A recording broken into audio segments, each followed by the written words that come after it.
제주의 돌담 문화 전승을 위해 제주도가 돌담 쌓기 교육을 하는 민간단체에 보조금을 지급했지만 실제로는 교육이 이루어지지 않아 환수에 나섰다는 소식을 전해드렸었죠. 그런데 제주도는 명확한 사실 확인 없이 해당 사업이 100% 완료됐다며 공고를 했고 이후에 문제가 드러나자 정산 검사 기간까지 연장을 했습니다. 홍수연 기자의 보도입니다.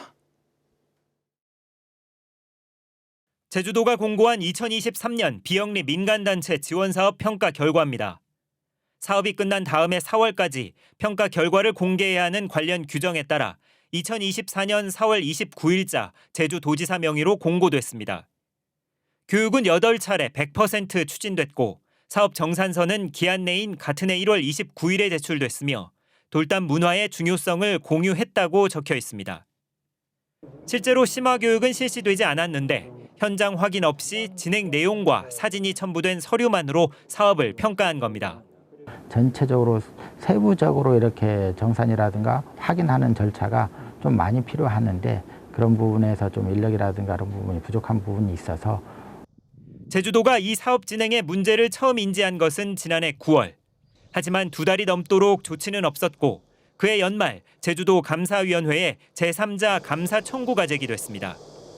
제주도는 사업이 제대로 운영되지 않은 사실을 파악하고도 시간을 끌었고 결국 해를 넘겨 감사위 조사 결과가 나온 뒤인 이달 초에야 보조금 교부 결정을 취소했습니다. 감사위는 제주도가 사업 평가 결과 공개 전까지 정산 검사를 완료해야 하는 규정도 따르지 않았다고 지적했습니다.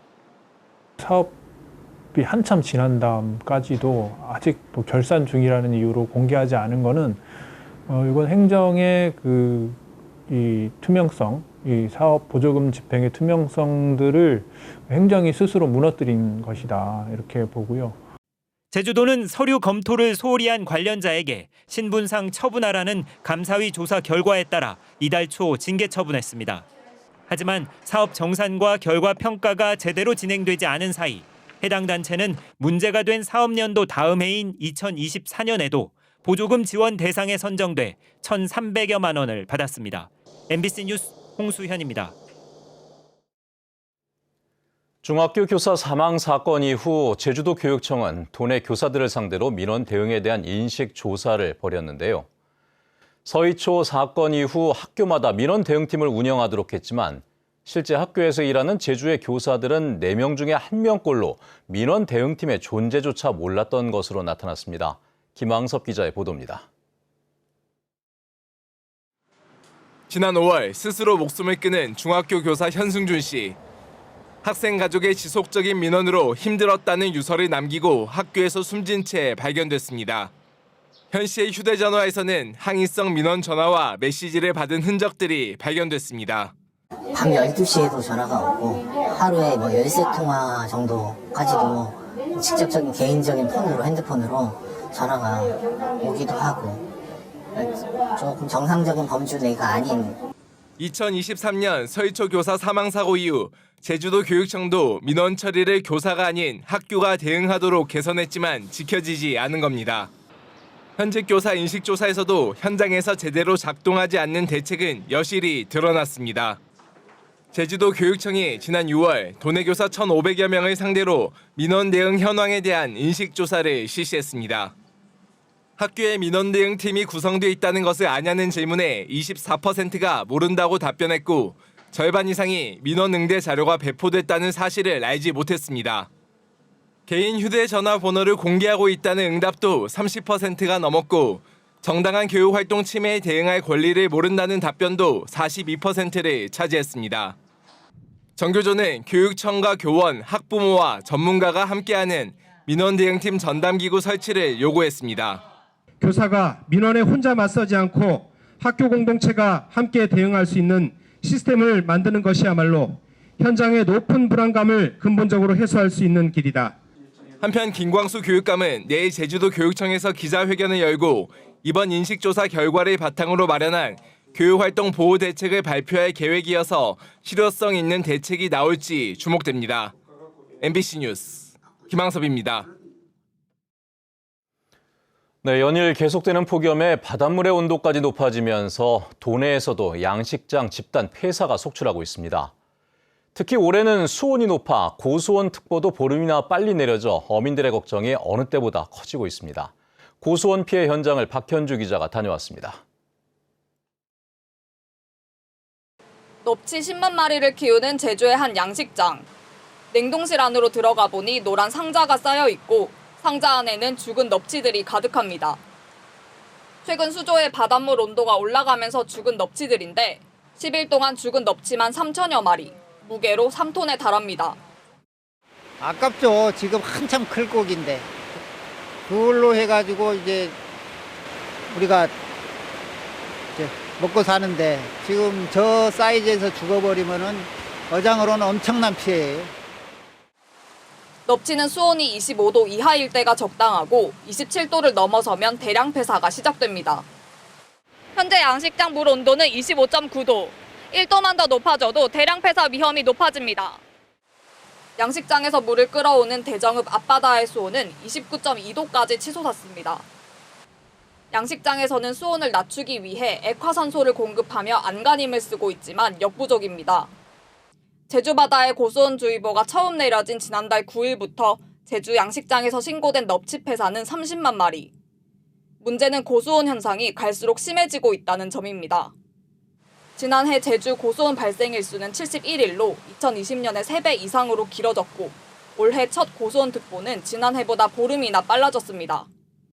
현재 제주도 주변에 29도 이상의 고온 표층수가 둘러싸고 있어서 당분간 고수온 현상은 지속될 것 같습니다. 폐사 발생 우려가 있으니 주의해 주시기 바라고요.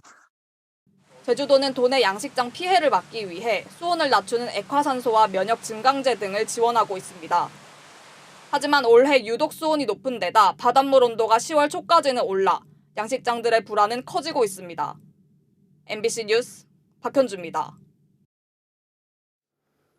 제주 MBC가 보도한 서귀포의 한 양돈장 무단 투기 의혹에 대해 서귀포시의 허가 취소 처분이 정당하다는 법원의 판결이 나왔습니다. 제주지방법원 제1행정부는 양돈장 대표가 허가 취소 처분이 과하다며 서귀포시를 상대로 처분을 취소해달라는 소송에 대해 서귀포시에 손을 들어줬습니다. 서귀포시는 해당 양돈장이 고의적이고 상습적으로 가축 분뇨를 불법 배출했다고 판단해 제주에서는 처음으로 행정 조치 중 가장 강력한 허가 취소 처분을 내린 바 있습니다.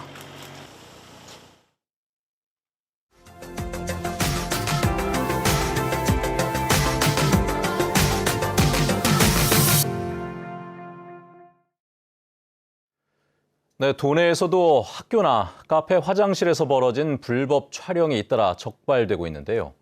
부산의 서면에서도 주점 업주가 가게에 있는 화장실에 몰래카메라를 설치했다 경찰에 붙잡혔습니다. 비슷한 범죄가 전국적으로 잇따르고 있는데 이를 막기가 쉽지 않은 것이 현실입니다. 부산에서 이승엽 기자의 보도입니다. 부산 서면의 한 술집입니다. 지난달 초 한 여성이 화장실을 이용하려다 비닐로 감싼 이상한 물체를 발견했습니다. 알고 봤더니 몰래카메라였습니다. 여성이 경찰에 신고하자 업주는 이튿날 가게 문을 닫고 잠적했고 수사가 시작된 뒤에야 자신의 범행을 인정하는 자술서를 경찰에 제출했습니다. 사건이 발생했던 술집은 보시는 것처럼 영업을 중단한 채 이렇게 문이 굳게 닫혀 있습니다. 유동인구가 많은 도심 한복판 화장실에서 이런 일을 겪다 보니 피해 여성은 더 큰 충격을 받았습니다. 점포제 그 번화가에서 또 생긴 일이다 보니까 그래서 저희 주위에 다 이렇게 알리긴 했거든요. 혹시나 저희 지인 중에서 또 간 사람이 있을까봐. 2년 전에도 광안리의 한 술집에서 업주가 화장실에 몰래카메라를 설치했다 발각돼 검거되는 등 유사 사건이 반복되고 있습니다.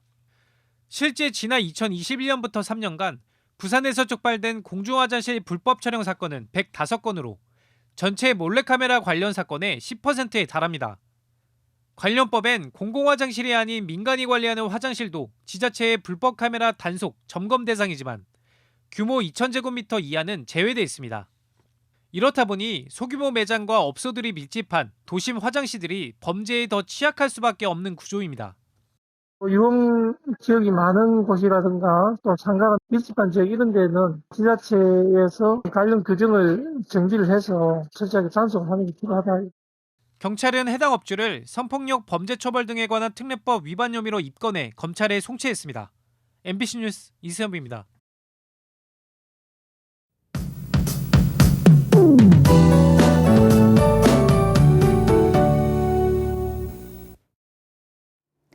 제주의 하늘은 구름이 간간히 지나가고 있습니다. 오늘 해상에도 안개는 자욱하게 끼겠는데요. 현재 제주 북서쪽 해상에서 소나기 구름대가 다가오면서 북동쪽 지역에는 약한 소나기가 내리고 있습니다. 대기 불안정으로 오후까지 이어지겠는데요. 내일 오후에도 한라산 동쪽 지역을 중심으로 소나기가 내리겠습니다. 예상 강수량은 오늘은 5에서 40mm, 내일은 최대 20mm로 예상되는데요. 지역별 강수량의 차이가 크겠고 소강 상태에 드는 곳도 많겠습니다. 오늘도 무더위와 열대야는 계속되겠는데요. 현재 산지를 제외한 제주 전 지역에 폭염특보가 내려진 가운데 오늘 한낮 최고 체감 온도는 35도 안팎까지 오르는 곳도 있겠습니다. 온열 질환 예방 잘 해주시기 바랍니다. 오늘도 구름 사이로 볕은 강하게 들겠는데요. 오전부터 자외선 지수 높음 수준을 보이겠습니다. 외출하실 때 양산이나 모자 꼭 챙겨주시는 게 좋겠습니다. 이어서 지역별 기온 보겠습니다. 아침 현재 기온은 북부 지역 28도로 시작하고 있고요. 남부 지역 26도, 산지는 21도로 시작하고 있습니다.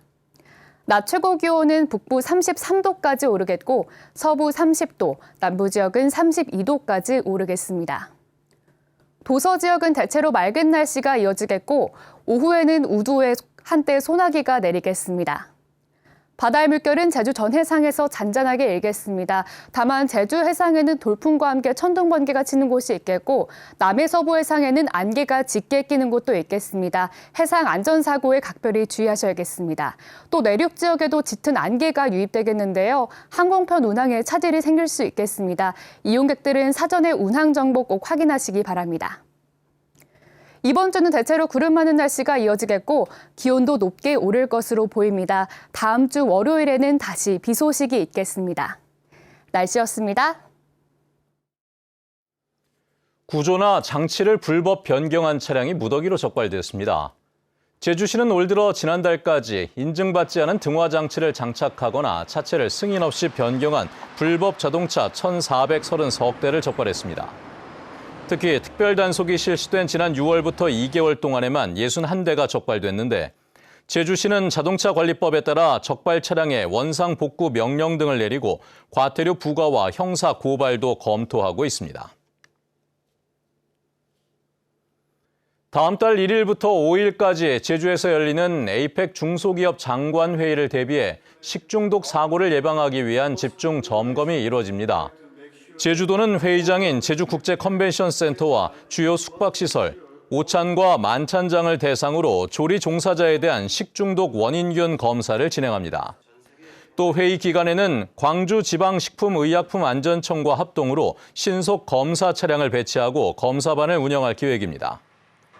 에이펙 중소기업 장관회의 기간에는 21개 회원국 장관급 인사 등 5천여 명이 제주를 방문할 예정입니다. 천연 기념물 제주 흑우를 지역 명품 브랜드로 육성하기 위해 예산 24억 3천만 원이 투입됩니다. 제주도는 올해 제주 흑우 육성을 위해 소득 직불금 1억 3천만 원과 송아지 생산 장려금 1억 5천만 원, 고품질 생산관리 기술 개발에 16억 9,200만 원 등을 지원합니다. 제주에서 사육하는 흑우는 1,498마리며 지난해 흑우 조수입은 897억 원을 기록해 전년보다 12.6% 증가했습니다. 덜 익은 감귤의 시장 출하를 막기 위해 출하 전 품질 검사가 이뤄집니다. 품질 검사제는 출하 전 감귤의 당도 기준을 확인해 소비자의 신뢰를 높이는 제도로 검사 대상은 10월 이전 극조생 감귤을 출하하려는 농가와 유통인입니다. 검사는 사전 신청을 통해 다음 달 10일부터 20일 동안 이루어지며 검사 없이 출하하거나 검사에 통과하지 못한 극조생 감귤을 유통하면 조례 위반으로 과태료가 부과됩니다. 기후 변화로 최근 3년 동안 제주에서도 꿀벌 40% 정도가 피해를 입은 것으로 나타났습니다. 제주도와 한국양봉협회에 따르면 지난 2022년 양봉 농가 조사 결과 꿀벌 농가 150여 곳을 조사해보니 벌통의 44%에서 꿀벌이 사라지거나 죽는 피해가 나타났습니다. 제주도는 이상 한파 등으로 꿀벌이 체온 유지를 위해 과잉 날개짓을 해 최근 몇 년 동안 월동 이후 40%대의 높은 폐사율을 보이는 것으로 추정했습니다. 한편 도내 양봉 농가와 전문가들은 다음 달 3일 안덕면에서 관련 세미나를 열고 원인과 예방 전략 등을 논의할 예정입니다. 행정체제 개편을 둘러싼 논란이 협박죄 고소로까지 번졌습니다. 제주도가 추진하고 있는 제주형 행정체제 개편에 대해 자신의 SNS에서 비판을 해온 한 민주당원은 최근 민주당 도당 운영위원이 협박성 댓글을 달고 전화를 걸어 위협했다며 경찰에 협박죄로 고소했습니다. 논란이 일자 김한규 도당위원장은 정상적인 정책 토론을 넘어선 모욕이나 악성 댓글은 당의 명예를 훼손하는 일이라며 도당의 사실관계 확인과 조치를 지시했습니다.